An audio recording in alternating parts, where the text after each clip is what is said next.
Tonight in our 7 News flashback, Sydney Tower, the instantly recognisable soaring symbol, has changed names a few times over the years, but has remained a constant high point of the city skyline.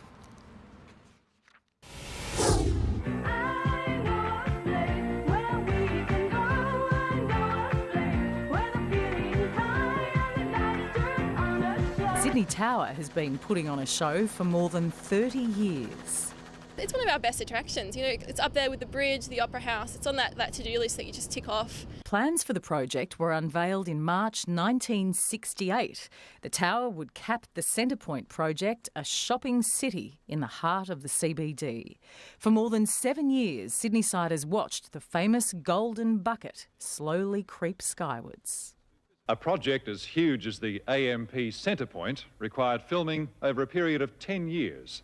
This film has been shown in tourist agencies around the world. It finally opened in 1981. This is Sydney Tower, 305 metres over 1,000 feet above street level. In its first year, more than 1.3 million visitors took in the new view. Diners flocked to the revolving restaurant. The cost of a ticket to the observation deck was $3.50. Today, it'll set you back $26. Over the years, the tower has been a backdrop for beauty pageants and protests, including this stunt by Greenpeace, while daredevil Elaine Roberts landed himself in a paddy wagon after scaling the landmark.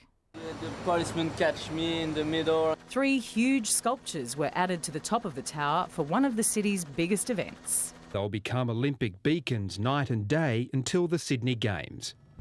Just like Olympic athletes, the tower is all about strength.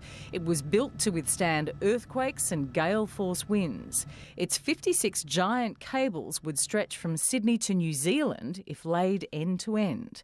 The tower has weathered all kinds of conditions, including direct lightning strikes.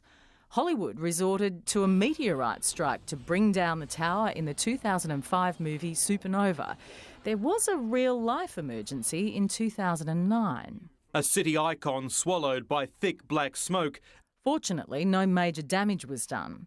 While most visitors take the high-speed lifts to the top, every year runners race up more than 1,300 steps for charity and bragging rights. Michelle Shebetsky doesn't like to brag, but she has one of the best jobs in the city. And you really get to see everything from a bird's eye view, which is pretty unique. Michelle is a skywalk guide and spends much of her day on the roof of the tower. You get people from all over the world and they come up here just to get a good view of Sydney. It's the best view, and they see Sydney from the ground, and from up here you really get a perspective of what you can all see. Thousands of tourists and locals, and a few famous faces, have tested their fear of heights since the Skywalk opened in 2005. It's pretty magical. No matter what time you come, it's always different.